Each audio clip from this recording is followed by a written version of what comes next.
Welcome to A Court of Transformation and Awakening. I am Lorrie Gray. And I'm Amanda Grace Harrison. And today we are interviewing Erin Mack over at the Borrowed List on Instagram about her thoughts on the A Court of Thorns and Roses series. Hi, Erin. We are so glad to have you here today as a super fan of the series. I am a super fan. Which I hoped you were. The funny thing is, I couldn't remember. I know we had talked about this book series and I knew you liked it. I didn't actually double check if you were like a super fan. I think I just assumed. Now, I'm not like as super fan as like some people on the internet, but I do make content, TikTok, Reels, all that kind of stuff. So I have more than just read it, I guess. Although the interesting thing is, like, I've read it multiple times, but there's a level of like fandom that I didn't realize was out there. I mean, of course, I've like seen the fan art, but this one was getting on I love it. subreddits, and she's like sending me all these things. I'm like, there is a whole world out there. Yes. It's like I don't think I realized there was such a cult following that I'm so excited to be getting into and meeting our people. Okay, so for introducing Erin, so I met Erin back when she lived in LA, where I currently am. Now, she's done all kinds of cool things, and you can tell everybody about that. But I met Erin because she was helping out. Actually, we both met Erin through her working with a theater program here in LA that our kids were a part of, which to me, I'm just like, thank you for being an amazing human who likes working with other people's children. So appreciative of the work that you did in that space. It was always my kids' favorite. They loved you. They loved Mitch. Talked about you guys all the time. And so we didn't really talk much except for like, hey, thanks for taking care of my kids, until there was that event. And I think there was some alcohol involved. Yes. And then somehow books came up. And then I was like, oh my goodness, here's this person who loves, fantasy fiction as much as I do. And I'm like, give me all your recommendations. And I still bug Erin occasionally. I'm like, I'm in a book hole. Tell me what to read. And some of my absolute favorite reads have come from you. And so, but even when I'm not reaching out to you individually, I am always following you on Instagram and seeing everything that you're reading. By the way, one of my favorite things you ever posted, still saved on my phone, was in your stories where you had a bunch of books and then like the Steam rating for each one. I'm like, this is the most brilliant thing I've ever seen in my whole life. Got to give the people what they want, know that Steam level. You got to do the Steam level, which, by the way, for people who are wondering, okay, Court of Mist and Fury, on a scale of like 1 to 5 flames, I put it about a 3.5. Is that where you would put it? Yeah, it's definitely not closed door, No. but I wouldn't put it close to erotica. So yeah, I would, firmly in the middle. Yeah, For I sure. would say 3 out of 5 flames, if that's a rating 3 out of system that 5. we're going with. Okay, steamy, but not shocking. Yes, like not, and I have read some that were shocking where I'm like, oh dear, okay, I didn't realize what I was getting into with that, and I am read, and it is fine. This is not quite that, but it's also, like you said, not closed door. Okay, we're getting on tangents, but so that is what I know of you. But tell our listeners a little bit more about yourself and what you're up to in life and in books and all the things. Yeah, so I am, I guess you would call a content creator. I'm an actor. Do a lot of stuff on Bookstagram and a book talk. Let's see. Yeah, I think that's what I'm doing right now. I'm in Atlanta now, and just living my life, trying to get familiar with the new city. So yeah. I love it. Well, it's super cool. Like I said, I am sad that you are so far away, but glad that you are finding your place and getting settled and all of that. And thank goodness for technology, so we can still have you on here and talk today about all the fun books. Which, I mean, let's be honest, if you were in LA, we would probably still do it this way because who wants to drive through traffic to get to each other anyway. Exactly. The party that we met at, I remember trying to make conversation. And I forget which one of us brought up books, but like I think you said A Court of Thorns and Roses, and I like jumped because like no one in my life, real life, reads those kind of stories. And so I was like, yes, let's talk about it. And it was so fun. And I feel like every other time I'd seen you, we didn't know each other that well. I'm not, I mean, if you get me talking, like I talk like a lot, but if I don't know somebody, I'm not always super forward. And so I think we didn't really have anything to connect over. It's like, hi, I like you. And then, yeah. And I love, like, if somebody had tracked with like our level of conversation up to that point and like had a bar graph of excitement level, Yes. Because there are a lot of people in my life where I'm like, yeah, I read like high steam fantasy. They're like, I get a lot of like, really? Like, I find that surprising. Ish. Yep. And then like weird questions like, why do you like that? Like, we're not going to get into that, okay? Now. I'm like, either you're my people and you're with me on this or we're just not talking about it. So it was so fun. And it was really fun for me to see that side of you and to have somebody to geek out about these books with. Okay, so speaking of which, so you and I have geeked out over a lot of books. And I have to say, whenever I think about, fantasy fiction, there's a lot of tropes. There's a lot of things that do kind of get on my nerves. And you've always sent me recommendations that were outside of that. Like Radiance by Grace Draven.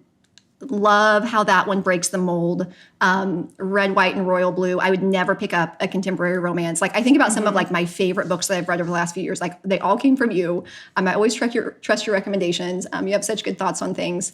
So tell us what your thoughts are on Sarah J. Maas. Sarah J. Maas. I always say the wrong name. On Sarah J. Maas and this Court of Thorns and Roses series. Like, what do you think about it all? Yeah, it holds a special place in my heart because I was a really avid reader in high school and college. And then I guess in college, like you're having to read, stress, all that, life happens. Stopped reading. And then 4 years ago, I picked up A Court of Thorns and Roses because I was going on my honeymoon. Wanted something to read and saw that around. I read it and loved it so much so that I like scoured the internet to find more romantasy, and that's how I found Bookstagram, and that is what led me into content creating and doing something now that I have a community now that I can talk about things that I like. I have a new hobby. I can be creative. And it all started with A Court of Thorns and Roses. And that's why I have this special connection to the book, not only because it's a good book, but it also introduced me to a community of people in the book world. So yeah. I don't think I realized that it was that deep. I thought this was just like you already read these books and then you found this one, but this was like, so this was really special to you as well. It is, yeah. That is amazing. Okay, and now you did some acting in the past, so being able to like do things, and this one has as well. So I'm like, you guys are like you guys make good reels, where I'm like, don't put me on camera. I'm like, I'm not super comfortable with this, but I love that you guys both make such we have fun. Good content. Yeah, it's fun. I love it. Amazing. Okay. So having read other fiction, so you started with this one, but you've read other ones. What makes this one stand out to you besides it kind of being your first? Having read a lot of other stuff, like what do you feel like makes this series special? Yeah, I think Sarah J. Maas. Is it Maas or Moss? Is it? She says Maas when she introduces herself in her own videos, so I'm assuming she knows. Yeah, but I always let's go with her. For the longest time when I was just guessing, I said Moss as well, and so now I always say it. Now I always say it wrong. But so we're trying to remember to say Maas. Maas. Okay. We'll see. Yeah. So the thing I like about Sarah J. Maas is she always writes trauma-informed characters really well, and honestly, to not go super deep, I really like Reese. Like the characterization of him and his storyline, and you think you know who he is, and it's completely different than what it's first presented to you as. And I really liked how that played out. And I think that's different than like, at least when I was growing up reading, especially in fantasy, here's the love interest and they're instantly in love and maybe there's a love triangle and we're done. It was different, you know? Yes. Oh my goodness. And that's such a good way to say it. We were talking about this whenever I was thinking about like, why, I'm actually doing a, coaching program on these books, like what you're saying there, like this idea of like how'd you say it, trauma-informed characters? Yeah. Mm-hmm. Yes, that was a huge part for me because in my coaching life, now I'm not like, okay, I coach on trauma, but I'm like, you have to be trauma-informed as a life coach because all humans have some. Right. Yeah. There's degrees and there's severity, but everybody has some. And so it's something that I work with on a regular basis. And it was so fascinating to read through this and be like, okay, so not completely accurate because they're not fully human, but I'm like, really, really pretty accurate in terms of that and like not creating these characters who go through trauma and then are completely unaffected. Like totally fine. Yeah. Yeah, no, because I mean, that's not realistic. And I think that, so many stories are like that. And so that was one of the things that has stood out to me about her writing as well. I'm like, somebody actually wrote this in a way that feels fairly accurate to humanity, even though they're not human, which is fun. Yeah. I love that. I love that. Okay, so my other big question, I know Amanda's got several for you as well, but so the whole point of what we're doing here at the Court of Transformation and Awakening is, pairing reading these books with actual, genuine, personal transformation and, trying to, marry these two worlds. And that was because, for me, just reading them, I came away with so many personal insights, starting with her Throne of Glass series. It related to my life. There are certain scenes, not giving too much away, but there's, book 3 of this, there's like a scene in there that was so powerful and transformative for me with the mirror. I'll just say that for those who are familiar with what's going on. I just found that all to be really helpful in my own journey towards self-love and, becoming my truest self. So I'm curious, beyond enjoying the books, like, did you have any experiences with this read that were like personally transformative or insights or places that you feel like it went beyond just enjoying the books? Yeah, I think back to Feyre's relationship with her family and how they didn't take care of her how she needed them to, or they didn't show up how she needed them to. And I don't have the greatest relationship with my dad. And so seeing that, it's like, oh, okay, this isn't, Disney or whatever, where it's like either they're not there or they're the greatest parents ever. Okay. And you see, like, she still loves her dad, but she still has issues and like she has boundaries with what she will or won't do for her family. So yeah, I related to that and I appreciated seeing that in a fantasy story. I love that. I think that, looking at, book 2 especially, I mean, but you see it all throughout. I think there are some really good examples of boundaries, right? Mm-hmm. And there's so much, I feel like, deep content related to relationships as a whole. And I have to say, I also related a lot to the family stuff, seeing those interplays. There's some really good stuff about family dynamics and all of that in there. Now, speaking of which, Erin, one of my questions for you is, as a fan of fantasy fiction, how do you reconcile real life and real life relationships with the magic of reading fantasy? Yeah, let's see. So I think it's really important to recognize what you like, especially if we're going to talk about relationships, why you're drawn to those things in fantasy. And like, you can look for that in people or how you want your life to be, like, oh, I want it to be exciting, but also recognize the flaws that come with those, because it can be exciting on paper, whereas like in real life, that would be so stressful. Like you're in this magical world and all of this world is relying on you to save them. Like exciting to read, but no, I would just be crying all the time. Absolutely not. So yeah, it's like actually thinking about the flaws in either the relationship you see on the book, like, okay, it's exciting to read about a guy who's like, I'm gonna do this, but like maybe we wouldn't really like that in real life. But yeah, I think recognizing the flaws and what you like, and you can take that into real life while it's not getting too swept up by the fantasy of it all. I like that. Perfect. And since you're married and you and your husband make some really great reels together, you have to go check out their reels if you haven't seen them already. Yeah. Do you think that marriage would work if your husband was not into watching the romantic movies with you and putting up with that whole chick flick world that it's so often labeled?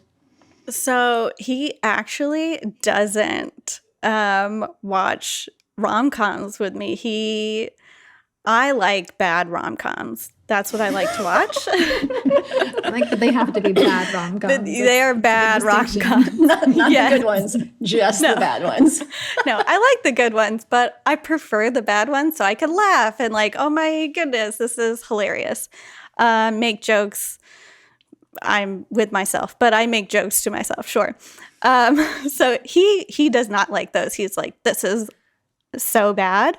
But I recently forced him to watch Bridgerton with me because I had like a really hectic schedule, and he was like, what do you want to do? And I was like, I want you to watch Bridgerton with me. He was like, oh, okay.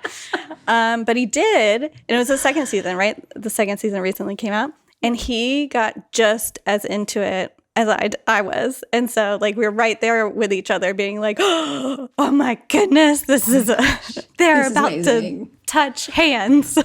Yes. Which, by the way, sorry, not to cut you off, I'm going to have my husband message your husband because, yeah, there was like a, hey, can you watch this like show with me? And I threw out like a totally, and then you can watch Bridgerton with me because I've not started it. And everybody said like, if you read these books, like you would like this show. Yes. But like, I don't want to watch TV by myself. So I'm like, you want to watch it with me? He's like, I don't think that's my kind of show.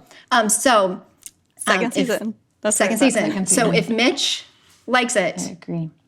Have him expect a message from my spouse with the encouragement of, let's get on Team Bridgerton together. Yeah, for sure. The father of my 4 children liked it so much. I was watching it, and then he was kind of watching over my shoulder, and then I had to go do something, and I came back, and he and my daughter had watched 2 episodes without me that I still have not seen. Betrayal. A whole very important episode from that season because they went on. And I'm like, well, I'm not going to make you stop because I really want to be watching right now. And so I still have an episode that I missed in the middle of season 2 because they liked it so much. How dare they? Yeah, but it was great because I'm so happy that they're on board now. It was fun. I love that. Okay, sorry, cut you off. So he hadn't been watching, but did watch this one. Yeah, so I guess he's good with good romance. He just won't watch the bad rom-coms with me. But yeah, I just understandable. Right. But I look at the others as good alone time for me. Like have a glass of wine. This is my thing that I can do. He can do something else. Yes. That's important. And does he ever read any of your favorite books? He does not. He doesn't even like to read. I'm making him sound really great. No, he does not. So great. He is so great, though. I know him. No, but he doesn't like to read. He he tries, but like he's been reading the same book since Christmas, which, totally fine, but like a little different than what I want to read or do, because he's like, I just wish it had more pictures. But he does read fiction. Because a lot of guys don't even read. Oh, it's not fiction. Yeah, it's like that many a book on bands. on a band, Muse. He would be mad at me for saying just any band. Just any, not just any band. Muse. Yeah. But I will say, we have an understanding. I can say or talk about, what did I actually say? Okay, so we have an understanding that we can tell each other all about the hobby that the other one doesn't really care about. So like I can tell him the crazy ending of, no spoilers, but Crescent City, the book number 2, the crazy ending of that.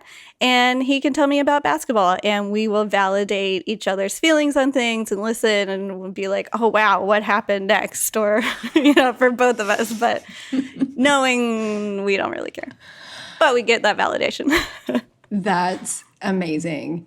Yeah. See, now, my husband, he will read fiction, and he likes fantasy fiction. He just doesn't like the romance piece. And like, I can read fantasy fiction that doesn't have the romance piece, but like, I'm never as into it. Like it is my favorite piece. It is my favorite part. And he, that kind of stuff makes him a little uncomfortable. He's like, I think that's weird. He doesn't really like the adult content. So Gotcha. Every once in a while he'll read one of mine, or every once in a while I'll read one of his, and we've read some good stuff. We love, like The Name of the Wind. We read, Ready Player One together. We've read some of that stuff together. But he kind of draws a line at romance. And I used to get, so your Instagram is like the borrowed list, the idea of, starting with this idea of like, borrowed books from the library. And our family loves the library. We all read so much. We're so grateful for, the library. If I love a series a ton, like I'll go buy copies like this one. But I had to start getting all of my books on my phone on ebook because he wouldn't pick them up. And the boundary was nipples. And he was like, if there are nipples on the cover, pick it up from I the will library not. for you? Exactly. Because I would send him to the library, and he would get stuff off the shelf, and he would put it up there, and it's some sort of romance cover with like a guy, and he's like, no. I'm not even doing the self-check. He's like, with this one. Someone might see me. He's like, if there are nipples, I will not get it. He's like, I will leave it on the shelf, and I will come home, and it will stay there. So firm boundaries, Chris. Good job. Good job with boundaries. He was very clear on what he would and would not do, and I got to decide what I would do about that. And what I decided to do was get most of my books on my phone, and which has been totally fine. All the nipples you want. It's all about balance and compromise and all the things. Yeah. If you had to see a character from the series get their own book at some point, what would be your pick? I would like to see Elaine, because she's just this, she's presented as just this, oh, she's so nice and sweet. And I think there's more to her. There's usually more to the characters that Sarah J Maas writes, and I like to see what's going on. I love that. Hopefully we'll get that. I think that Fingers probably crossed. You should play Elaine also, Erin. I think that would be amazing. I'm going to do some fan casting right now and cast you as Elaine. I garden. I could totally be her. Perfect. Right? You've got the part. Yes. Oh my goodness, so amazing. Okay, well, Erin, thank you so much for joining us today. And so I mentioned your Instagram account, but are there other places where people can find you online to get book recommendations and see all the fun things that you're creating? Yeah, so Instagram, The Borrowed List, and also on TikTok, The Borrowed List as well. So all really one word. Easy to find me. Yes, all perfect. Amazing, friend. Okay. Thank you so much for joining us today, Erin. Absolutely, this is fun. Yeah. So fun. Thank you.